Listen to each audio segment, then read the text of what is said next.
விலவங்கோடு சட்டமன்ற தொகுதி தான். விலவங்கோடு மிக முக்கியமான தொகுதிங்க, சொல்லுங்க. அதிமுக சார்பா ராணி போட்டியிடுறதுக்கான வாய்ப்புகள் இருக்கு. திமுக கூட்டணி கட்சி காங்கிரஸ் சார்பா காங்கிரஸ் கட்சியிலிருந்து தாரகை கப்தர் போட்டியிடுறதுக்கான வாய்ப்புகள் இருக்கு.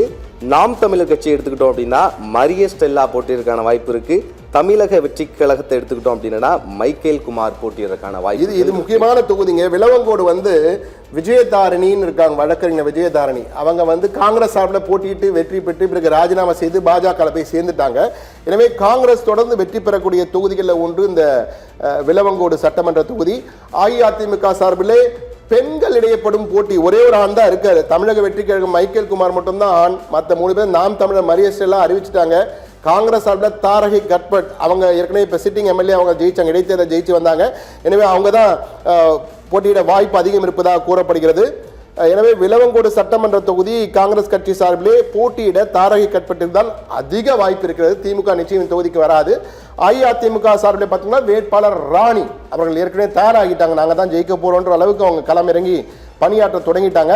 எனவே கடுமையான போட்டி நிலவக்கூடிய தொகுதிகளில் ஒன்றாக விலவங்கோடு சட்டமன்ற தொகுதியை நாம் பார்க்கலாம்.